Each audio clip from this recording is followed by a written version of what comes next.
right. Well, welcome to Where did I go? Wednesday. This is our collaboration day where we just come together and talk about what you guys want to talk about, what questions y'all have maybe over the training we did yesterday, or just struggles you're having out there in the real estate world. This is your day. So I'm just going to open the floor up and see if anybody has anything specific that they want to talk about. Well, I am brand spanking new here, not as a new realtor, but I was just invited here by Tim yesterday. So I Oh, kind of don't know good. exactly what to expect, although he did say you were going to be, like you say, collaborating to come up with what the topic would be, etc. Yeah. Yeah. So where are you? Are you in real estate now somewhere else? Yeah, I am in real estate in Sacramento County, Sacramento, With a California. different company, I mean. Well, I'm with EXP. Oh, okay. But you're just brand new. I'm new to EXP. I'm 38 years in the business. Oh, fantastic. Okay. Well, welcome to EXP, first of all. Thank you. Thank you. I just Uh, left Remax after 25 plus years. Wow. Well, you know Tim's story there, so I'm Yep. sure y'all got connected with that. So that's fantastic. Well, welcome. So curious. I think everyone on here is with EXP, but share, like, what is it about EXP that you saw that had you leave Remax after 20, did you say 25 or 28 years? After a little over 25 years. Yeah, 25 Yeah. plus years. So what made you Um, make that leap after, wow, 25 years of being at Remax? So really my sponsor, I was dwindling in my business, and my sponsor had, of course, there's reaching out and give all the agents their emails and text and offerings, and he offered some free business planning and stuff. So I didn't know much about EXP other than it was similar to Keller Williams as I understood. And he told me about the revenue share and offered to help me get going over here. And I was feeling forgotten at Remax. And even though I was in an office of people, I felt like I was alone. So Yeah. I brought several people into the company over the years, but there was no revenue share for me. So Yeah, anyways, right. it opened my eyes to something different, and I felt like I really needed a change. And I came here for some of the office meetings, and I felt the office meetings were more training and coaching and energetic, and the Remax had kind of turned into, pardon my French, but just bitch sessions. Either agents weren't doing enough, or someone's mad at the broker, or it just was it was Weren't productive to help you. no Yeah. fun anymore. And they said, let's make real estate fun again. So I got a Yeah. few more years to go, and I'd like to have fun with these until I retire. Oh, fantastic. Well, it's funny, one of our other she's not on here today. Sometimes she does join us, but she's been with us for about 6 months, and she's up there in California, kind of more Northern California, but she too was at Remax for several years, and she said the exact same things you said. So now she's been over here. She said she feels like she's had 3 or 4 closings since she's been here. She says she just feels like she's had a new shot of wind. And she's showing up, to these Tuesday, Wednesdays, Mondays. We talk about the rev share component, Mondays and Thursdays. So if that's appealing to you, as you mentioned, be sure to show up for those.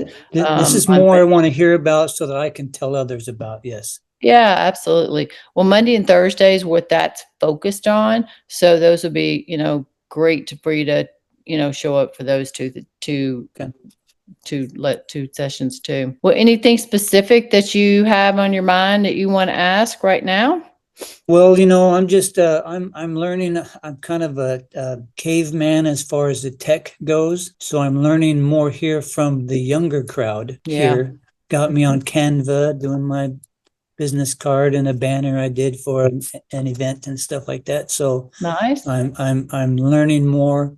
My first venture into AI, which was just touching it and whatnot for one little project, and was opened my eyes up to prospects of what can be done. And I'm excited to get started with the land prospecting funnels, etc. Yeah. Did you get, were you on yesterday for Nick's AI training? No, I was not. Oh, okay. So you can find on our YouTube channel all of the trainings, and there's a whole playlist. So Nick Cram, He has he has the only right now certification program for realtors with AI. And he has been coming in here for the Freedom Team the first Tuesday of every month.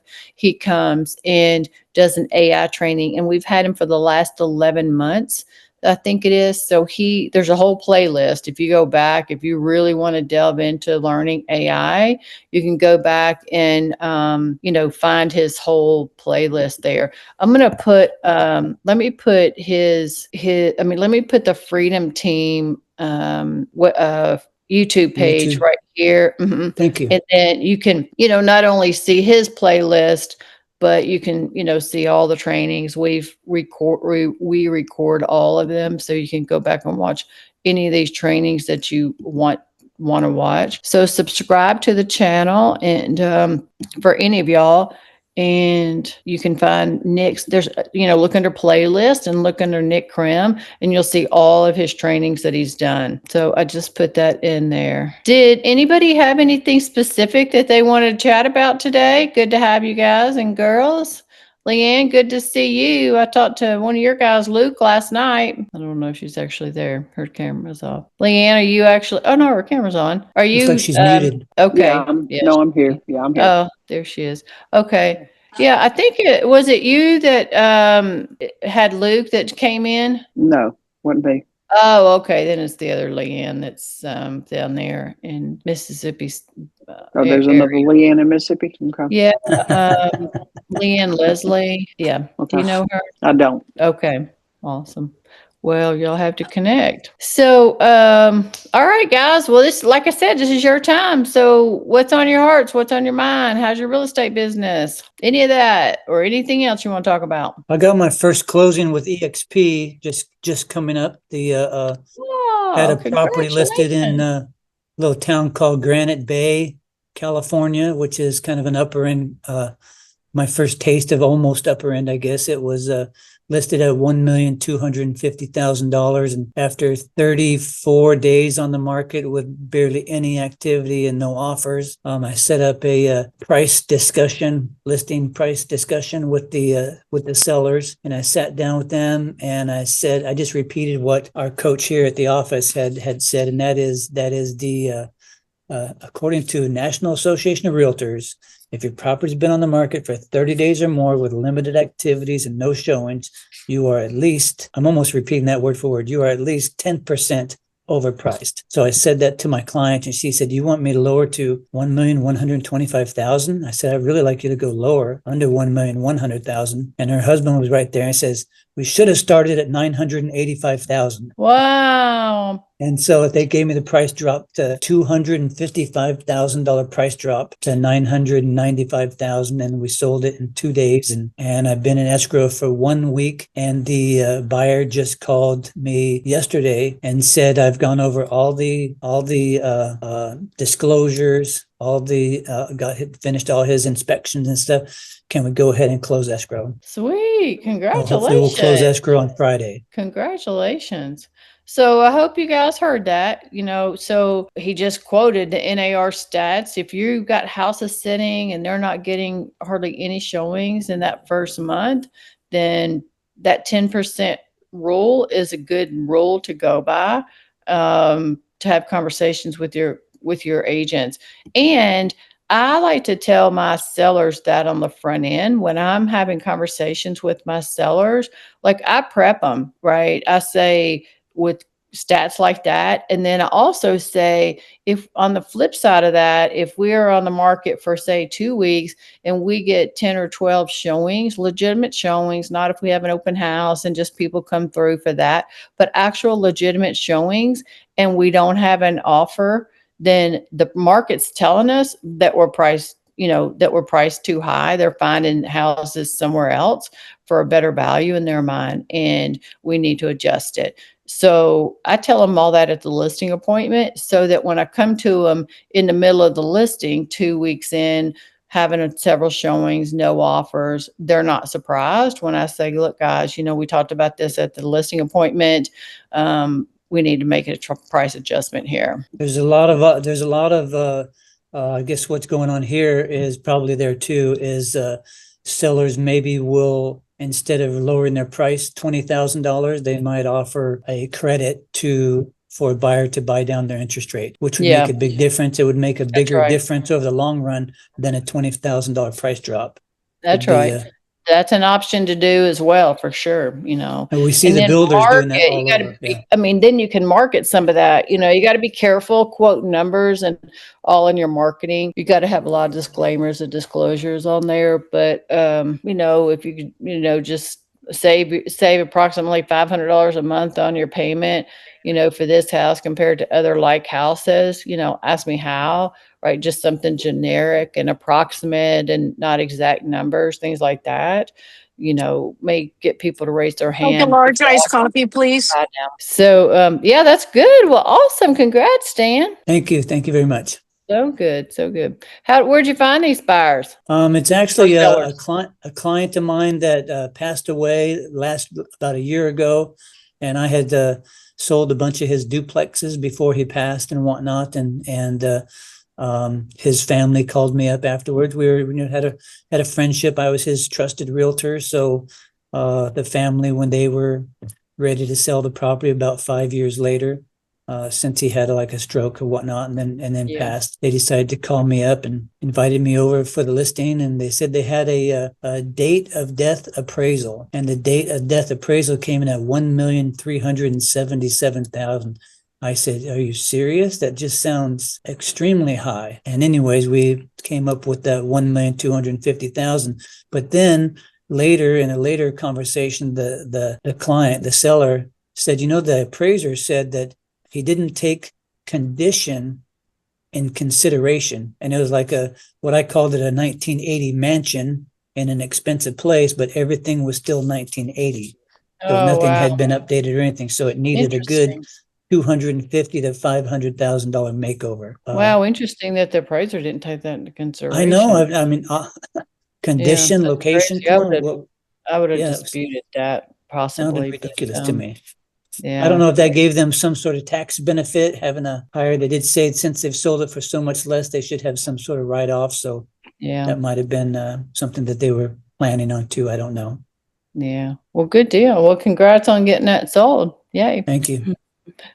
Who else has something that they want to share or ask? Or this is, like I said, y'all's time, guys. I have a little duplex. I have a little duplex out here. I have to have that same conversation with, and I'll be touting that same National Association of Realtor statistics. We've been on too long. We've got no showings. We've got very little showings, no activity. We're at least, minimum, we're 10% overpriced. So we're at $600,000. So I'll ask them for a minimum reduction down to $540,000. And I think we'll start to, actually, I'd rather see it at $525,000 now that I've seen the overall condition of the property too. But I think well, you have to share with us how that one goes. It's a hard conversation to have sometimes, but yeah, it is. They need to hear the truth. We do no good when we're not giving the truth to our clients. We're just postponing, their inevitable and their frustration and everything that goes along with that. Obviously they're trying to sell houses. And so, so we're not doing them any favors with not having these hard conversations. So, yes. Yeah. And I think it doesn't help our reputation to have a property on the market month after month after month without selling and then take down the sign after it expires or is withdrawn or something. That's right. I agree. Yeah. All of that for sure. All right. Anybody else on here that's going to speak up today? Or me and Dan just going to talk through the whole thing? And we can do that. I'm at a stoplight. Okay. Well, we heard you ordering coffee just a minute ago. Sorry about that, you guys. Oh my God. Right. Your hair looks great. Did you color it? Yes. How about that? I'm very excited that I'm matching up with all the other blondes. It's one way to fight the gray. Looks good. Thank you. So two things I picked up in fast cap that I got a big kick out of that I was taught in the 90s that I started doing again. And I think you guys probably talked about it, but I just had something go under contract within 2 weeks, which I did in every down horrible market because I take my sellers in the competition and then I take them to the builder. And to the competition that isn't builders in the area? I take them to both. I Yeah. take it. And here's the other fun thing. I load them for bear, that I do a 5 mile radius search of every EXP sale. And I just loaded it up. I mean, for the last 5 years, not just mine. Are you there? Yep. I'm here. We're here. So before we go out and look at everything, I'm establishing that I know the neighborhood. I'm not showing the 40 EXP agents who are doing it. I'm EXP. That early in the 90s Coldwell Banker training, they gave that to me, and they still do that. So why can't I?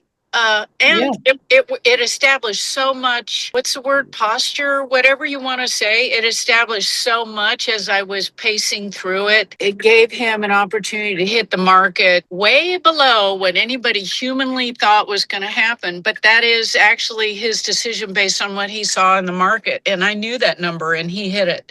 But I helped him come to it by, and I'm sure you guys have talked about it, but he's bragging to all his neighbors how smart I am. It's just There you good go. training. That's great. But it's And just that's good training and good question asking. I knew the number, but I didn't tell him. I just paced him through it. That's great. I mean, that's a great thing. I heard recently, and we've heard this in the past too. Oops, your voice. That if you're not doing that, taking them to all the listings and all, is to pull up all the comps and go through picture by picture with them, like every single picture, and say, how do you think your house compares to this kitchen, right? How does this kitchen compare to yours? How does this bath compare to yours? How does this, condition from what we can see compare to yours, right? Every picture that's on the MLS for the competition for every listing. And so they're starting to see for themselves the whole big picture, right? And how they're okay, based on all what we've seen, this house was priced at this, X price. This, you said this kitchen was a lot better than yours. You said their bath was a lot better, right? This house, and go back and kind of give the high level review. So based on that, Mr. Seller, where do you think we ought to price your house? So similar philosophy, but doing it just, going picture by picture by picture over the competition with them. Kind of leading them to the correct price. Yeah. Yeah. As you're saying that, it makes me realize what we heard yesterday is really coming across in a lot of my different trainings, to be more face to face with people, go a mile deep and an inch wide. And that's how I was in the 90s and the earlys. And this technology is allowing me to just be not only face to face, but put them in the car with me. Yeah. And just massively pouring into that relationship with my personal time. And that's the true, probably what young agents are trying to balance. How do I not waste my time? But at a certain point in time, I'm hearing and I'm distilling that the more face-to-face time we spend with our humans, the more we're going to be able to leverage our AI and outpace the people who are just not getting that FaceTime in with the folks and the personal time and doing those things. I am even showing up and presenting counter offers just from, okay, I think this is probably right. That face-to-face time, that personal attention. I'm going a mile deep on this thing because I think my humans need it. I personally need it. I agree. Yeah. With all of that. And, if you think about, for those of us that have been around back in the, 20, 30 years, I mean, we were always taking people in our car. We were doing all that. Like, even myself, I don't even know the last time I had somebody in my car. Imagine if every realtor is not having people in their car.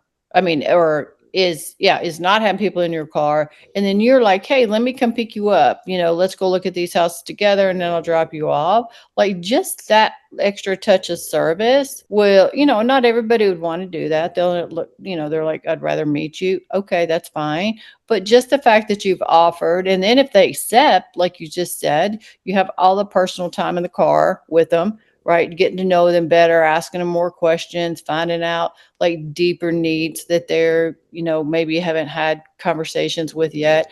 That car time allows all of that. And so I think if we could get back to some old school things, I think we, as agents stand apart because no one's doing that now. No, they aren't. Yeah, they're not Okay. doing that. And, just not real estate people are, I think, hungry. A lot of people are hungry for connection, and there's, we do everything I'm guilty, over the computer a lot. I mean, obviously I'm showing houses, but I'm not driving them around like I used to. Yeah, that's a good kind of point, Sandra, about even just driving them around with competition. I did that recently on one listing I had, but it was just a house up the street, literally from them. We didn't go look at all the competition, but I picked her up and I was like, "Hey, let's go look at this," because it was priced 50,000 less. But it was not near as nice inside. But I was like, let's go look at this house up here. This is going to be a competition for you. It's 50K less.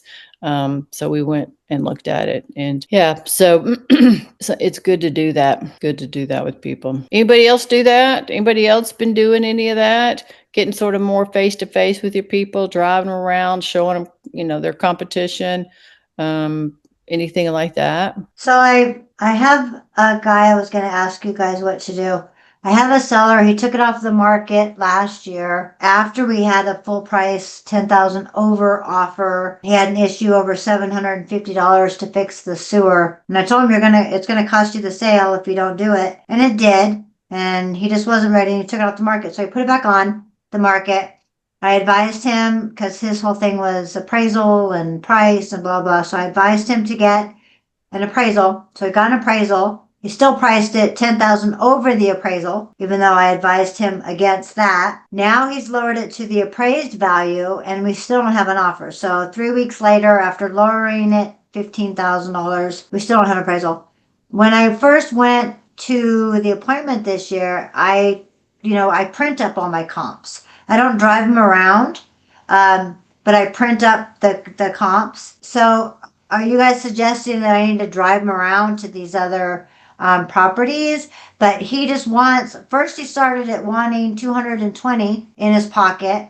Then he says to me, well, how serious are you about selling my house? Are you willing to lower your commission? And I said, no, because you cost me $2,500 last year when you took it off the market. I didn't say that, but anyway, so kind of just confused on what I do with this guy. Like personally, I really don't even want the listing, but I don't know, because now he's like, well, I want 240. We can't lower the price and you get more. It doesn't work that way. Yeah. So what did he say? He's just like, well, I don't know where you got that I wanted 220. I'm like, well, that's what it's been this whole time. You wanted 220 out of it.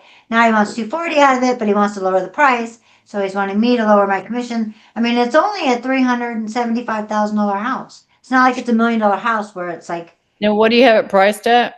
That's what's listed at? 375 is what we lowered it to, because that's what it appraised for. Originally, he wanted it at 389, which is where he had it last year. So he's just very stubborn, and I just don't know what to do with him. So so go back to your first, the last year's offer, and you lost it over $750. Right. Me personally, I'm paying that $750 before I lose the deal. I'm not telling y'all to do that, but I'm probably going to pay that before I lose the deal, myself, right? Or at least try to split that with them. I'm like, look, didn't you say you got 10,000 over the price? So you made you're getting 10,000 more than what we even had it listed at. I mean, I would have really kind of rationalized that with him first. He got but if everything he wanted. He got 30 days to move out, rent free, everything. So he's just, I don't know. Well, why does he want to move? It almost sounds like he's not super motivated. He wants to move to California to be with his girls. And because he's, say he's like 70 something years old now, and he's got cancer, and he wants to go finish his days out with his 4 daughters who still live in California. And so I don't know whether I just need to bring that up and say, hey, do you want to go be with the girls before you die or not? I think I wouldn't say quite that way, but 100%, you got to bring them back to when they're not being, seemingly reasonable. Like you always bring them back to what their why is and why they're trying to sell it. right? It's, Right. why, Right. look, is your goal still to get out to California to be with your girls and your family, and to be able to spend, as much time with them that you possibly can, like none of us are getting any younger. I wouldn't act like he's old and he's, dying or something, but, none of us are getting younger, is that still your goal to get out there sooner than later and, really talk to him about what he wants, what he said he wanted. And, then look, we've got to be realistic here.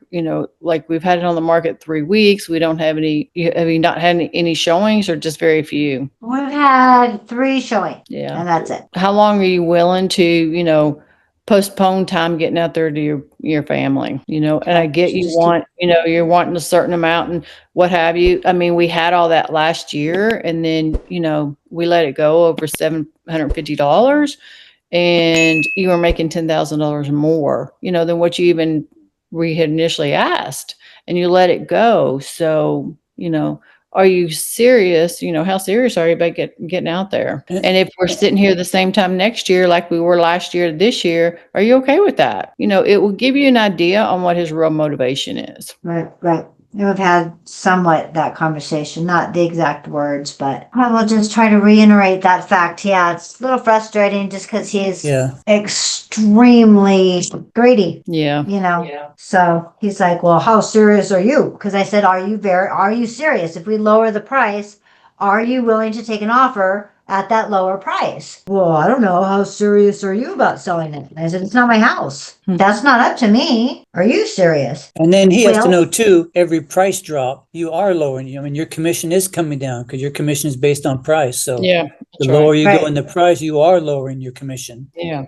Yeah, and that's what I told him. I said, my commission is based off of, and I already discounted it 0.5%. Yeah. And he wanted you to do more. I appreciate that. Consider, just curious, did you consider either splitting that $750 with them last year, or were you already discounted last year too? I had discounted last year. So, and I had put $2,500 into the sale already. Yeah, makes sense. So, I get you. Yeah. It is sort of this balance on, when should you help, when should you not, for sure. Right. And if it was different, if he couldn't afford it. Yeah. Right. Like I have a closing tomorrow in Rocky Ford. And the buyer wanted the septic clean. And in Rocky Ford, it's not mandatory like it is in Pueblo West.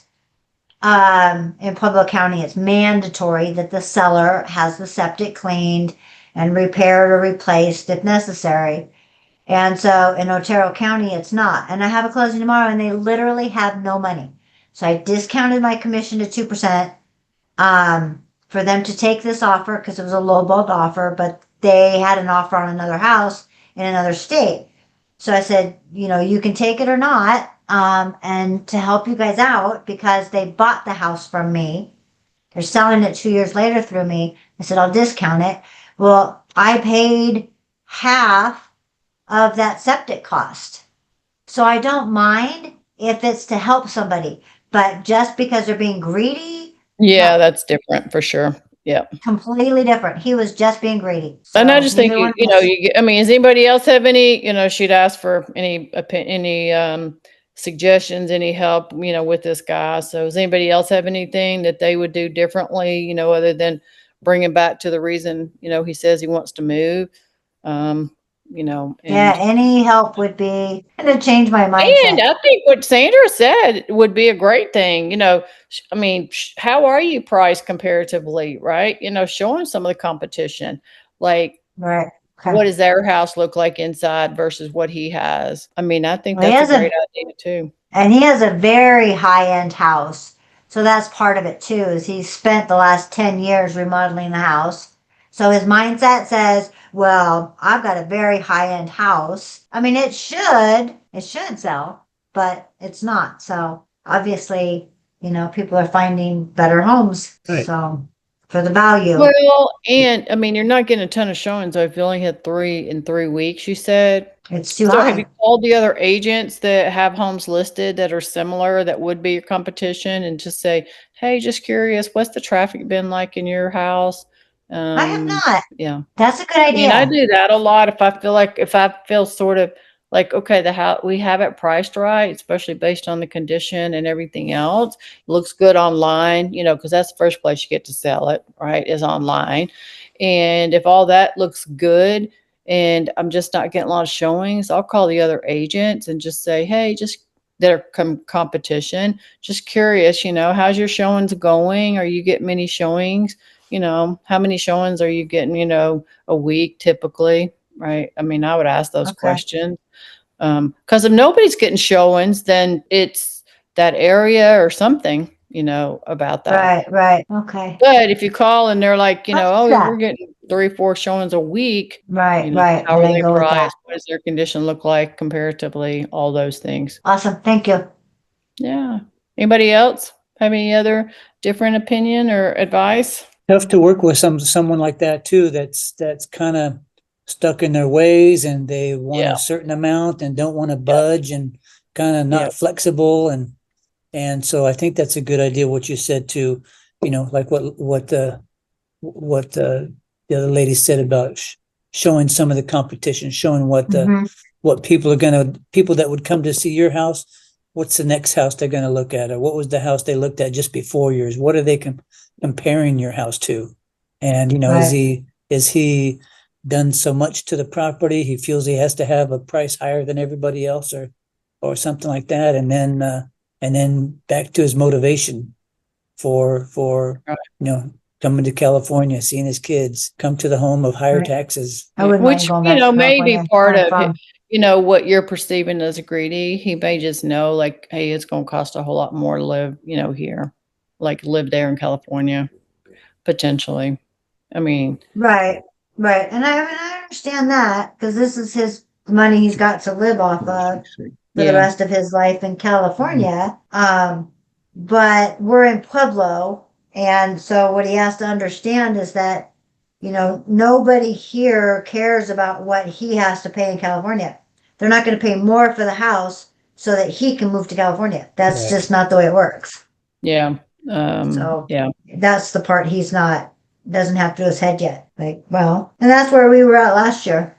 He's like, well, if he really wants the house, he'll pay this amount. And I'm like, it doesn't work that way. yeah, But that's right, yeah. anyway, I'm just happy I've got a closing tomorrow. There you go. So There you go. And the Yeah. market's a little different this year than it was last year. And if you haven't shared that, I'd definitely share that with them. I would just say we the have. market has been a lot different this year than it was a year ago. Well, I appreciate that. I'm gonna keep working on it. I gotta work on my mindset, which I'm finally starting to get back into real estate and trying to get my mind back after the surgery. I'm like, okay, we're gonna do this. Yes, you do. And Nick shared yesterday, I mean, that's what it all starts with is our mindset, like in all Yep. things in business and life, everything. It all starts there, I so. made a song too off on Oh, while on good. there. I The did, and I showed listen my to that son, every and day. I played it. I just got to figure out how to get it from that system. I emailed it to myself so that I could play it on my phone, Yeah. but I need to know how to download it and be able to get it into videos. Well, So so everything is YouTube for me. How do you download a Suno song, a song from Suno to be able to add to your video? Like YouTube that. Okay. And I guarantee there's videos out there that's going to walk you right through it. Is this man, I guess he's still living in his house? Yeah, he still lives Does it there. show well? Like, does his furniture look good and all that? Well, he's more empty now. All he has is a dining room table and a bunch of boxes. The pictures are amazing because we took them last year. Had a professional photographer go out, get some really good pictures, drone pictures, all of that. And now it's a lot of the furniture is gone, and he still has his bedroom set and a dining room table. That's it. But it's a beautiful house. It really is. Smaller than a lot of the houses in the area, though. There's no basement and there's no upstairs. So it's just a ranch, 3-bedroom, 2-bath. But it has a 2-car detached garage in the back on top of the 2-car attached garage, Nice. which adds some value. Yeah. I think it's just a matter of getting him to lower the price to where the market's actually selling, because things are selling if they're priced, way below Right. appraised value right now. They're selling. I'm watching And people that's on what I would Facebook share with close them. houses all All the that. time. Yeah. Yep. I'd share all that with them. Okay. You know, you really got to be below market. You got to be below appraised value right now. Look here, you know, here's this house, this house, this house. Like the houses are selling below appraised value right now.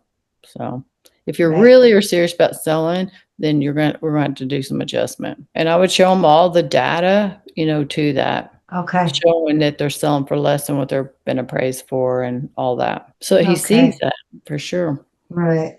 Get to have that wonderful conversation. Yeah. Yeah, show 'em- Like Dan show said, 'em- it's not always easy. yeah, show them what the No, facts it's are, not not. just not just that. Show them that it's the facts, not just what you're That's right. telling him, but Exactly. Right. I'm sure Okay. you got your local MLS probably has. I mean, here we can go on and do pull up charts and graphs of what's going Oh, on with yeah. the sales prices, the interest rates, etc., like that too. To I mean, show them the facts of what's going on in the market, and then maybe even sit down with him with a few different net sheets at a few different prices. And, Right. you know, if you can lead him to make the right choice on that net sheet, you know, then maybe have more of a chance. Sometimes they're stuck on what the sales price is, Yeah, that's even right. more than what the net is. Good point, Dan. Yeah, and he's stuck right now on what that net is because he wants to net so much. He wants to net 240,000, which is 20,000 more than what he was last year. You know, so trying to lower the Yeah. price to match the market. So I would ask him a lot of questions, Kimberly. I would just say, just curious, where do you know, what has you with the idea that you want to get 20,000 more this year than you did last year, you know, and see what his mindset is around that. Yeah. Right. I mean, it's Oh. just that he wants it. Well, great. Everybody wants $20,000 more. Yeah. You know, that doesn't mean that it's a reality. Right. But I would just ask him questions to try to get deeper into what his thinking is, more than just he wants 20,000 more. Yeah. Oh, because it's what he has to live off of, and it's more expensive out there. Yeah. I mean, Well, but it was last year too. Was his motivation last year to go to California? I mean, everything's more Yeah. expensive for sure, everywhere. So just because it's more expensive to live out there doesn't mean that warrants, $20,000 more. The market, if anything, it's down from last year. It's not up from last year. And so I wish that I could sit here and tell you that we could get you $20,000 more, but I would be doing you a disservice just to tell you what you want to hear, or maybe even ask them, do you want me to tell you my professional opinion and show you the data, or do you just want me to, agree with what you're saying here? Because the two are not aligned. And, my job is to educate you, and then you get to make the decision. And if he's like, okay, well, I made a decision, I want 20,000 more. Okay, Mr. That's totally fine if you want to do that. But what I need you to know is your house is just going to sit there. It's not going to sell. And if you're okay with just having your house out there, and not have hardly any showings, and not very likely not get it sold, then what are we really doing here at the end of the day? Yeah. What are we really doing here? And so, what that says to me is you're just not very motivated right now. And that's okay. If you're not, that's okay. But I'm not a magician at the end of the day, oh, and thank you. having Some of that wording has been very helpful. some real conversation. Yeah. And again, just ask questions like, especially why does he think, what has him wanting 20K more this year than last year when the market isn't even as good this year as it was last, and see what he says. All right. we can Anybody else? Dan, were you going to say something? We can get here what they call trend graphics off of our MLS, which will show year over year what the values of the homes were, median homes were. You'd probably find it is down somewhat percentage, but you can show a graph of that, and maybe also ask, you have to be in a polite, caring manner. Ask what has he noticed in the market to make him feel that he can get this additional $20,000, and see where where he's getting that thought from. And like you said, Kathy, if Yeah. it's just something you want, or is something that you feel has happened in the market, that, because we did get a little 0.25% reduction in the market, but I think it went back up right after that too. So, Yeah, it did. but market he might have seen that and think that, well, I should be able to get more money now because of that. But if you might have to explain that, the discount was already worked in by the lenders and it's already gone up again since then. Well, good luck. Keep us posted how that one goes. Sell it. Don't give up. Sell it. That's right. Be there. Sell Be there for your client. I'm trying. it. Thank you. And have you listened to, by the way, Nick recommended the Strangest Secret. So if you haven't listened to that, listen to that. That'll help with the mindset, and not only listen to your song every day, maybe multiple times if it inspires you, but, listen and read. It's important for us to keep our thoughts straight and all that. So it's important to read and really absorb some personal development that will get your mindset right, every morning. And that's a Right. good So I one that he do. recommended yesterday. And what was that book? It's actually an audio. It's an old audio, and you can tell it when you listen to it. But it's The Strangest Secret by Earl Nightingale. Okay. It's really good. It's old, like the audio is older too. You'll be able to tell, but it's Okay. still good and still relevant today. Okay. I always highly Yeah, recommend. and I do like my morning daily bread, and I listen to Darren Hardy. And I'm trying to find a new book for my 10 pages a day challenge that I do. So trying to get all that. Boy, that heart surgery just threw me. So I was trying to get my brain back into my whys. Yeah, So yeah, looked on- that's a tough surgery. Like on I just looked on YouTube. every I just level. looked on YouTube and I typed in The Strangest, and it came up with Secret by Earl Nightingale. Yeah, So it's easy to find that audio right on YouTube. yeah, it's a very yeah, I popular. will do that. Thank you. Yeah, you're welcome. Brad or Mike or any of you other ones that are hiding behind your camera, or Leanne, who's not hiding behind her camera. Do you have anything to say, Leanne, or any questions or any challenges or anything that you want to bring up? No, I don't. Thank you. Just here to absorb. I love it. All right. Dan or Brad? I mean, Mike or Brad? Didn't have my video Or face on was today. it RL? I'm sorry. Go ahead. What did you saying, Brad? I think that was Mike. Oh, Mike. Mike that Sorry. was talking.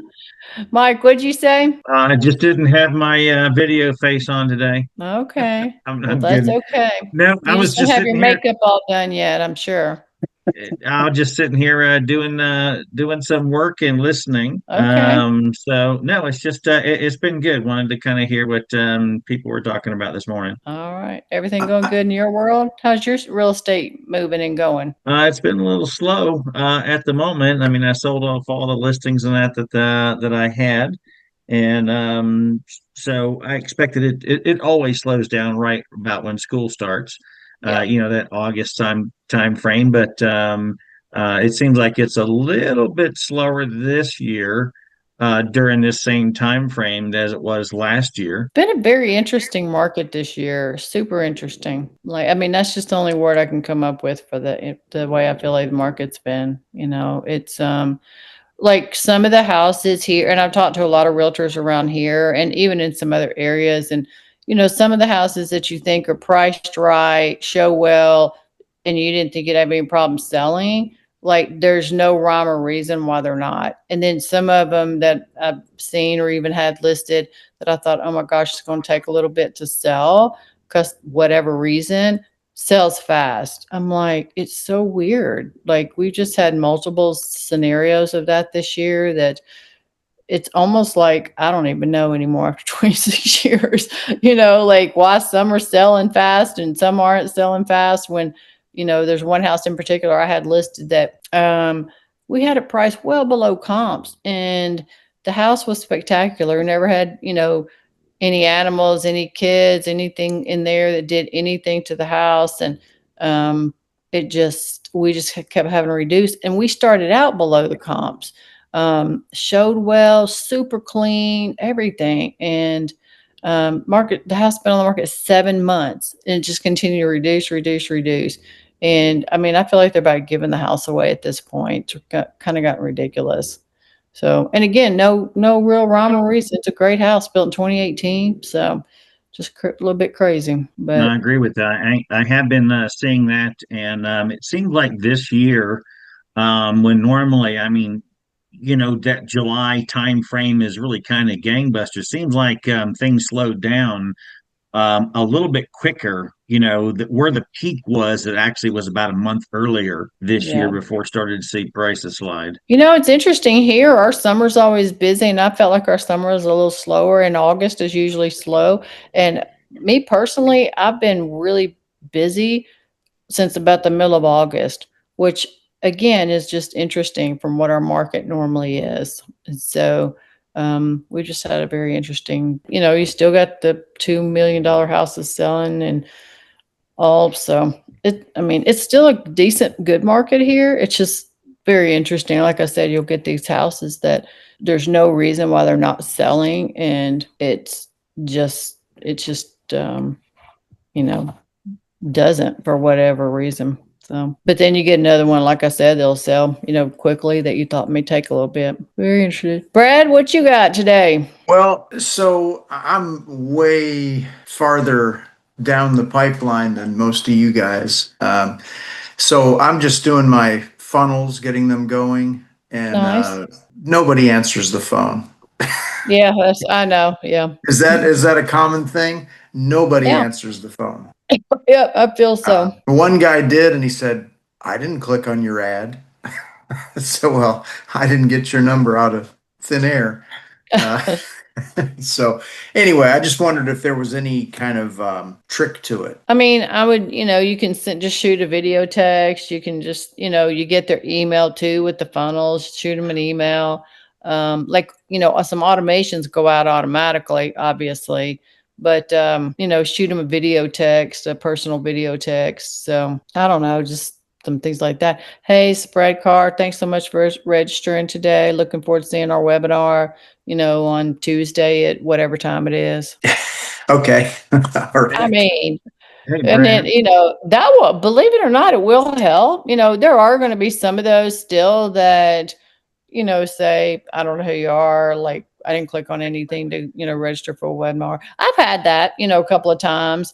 And they forget. I think people just mindlessly scroll Facebook sometimes, and they're like, "Oh, that sounds good," and then they have to fill something out, and then when they say they didn't click on anything, sort of cracks me up. But you just gotta let those go and just keep moving, because the majority don't say that. Hey, Brad. Yes, So you doing like new construction funnels or something? correct. So I'm going to say you're probably Oh, going this to is for have, buyer sellers. Oh, gotcha. yeah, three to 4 out of 10 are going to say I didn't click on anything. Yeah. So I've just kind of accepted that as a norm. Sometimes when you get that call, the electronic call, and especially, I mean, they pretty much start, at 8 o'clock. I got 4 this morning, like right after each other, Yeah. which, by the way, none of them picked up. Okay. Yeah, same None here. of none of them picked up. I will go in and I'll kind of see what electronically happened. There was, because I do send out some responses and so forth. I might send a text or an email. I do find it a little bit easier, especially trying to figure out the name. The worst thing is you can't figure out what the name is, right? When they're said, hey, to make some cash, here's this lead we're trying to connect you with. Sometimes you can't understand the name. I have found it easier to open up the Attract ROI on my phone and just have it so I can see the names. So that helps a little bit. Okay. That's good. And usually when it does connect, I'll say, hey, Brad, this is Mike. I'm a new construction specialist in the Colorado Springs area. We saw that you were looking at some information on Facebook.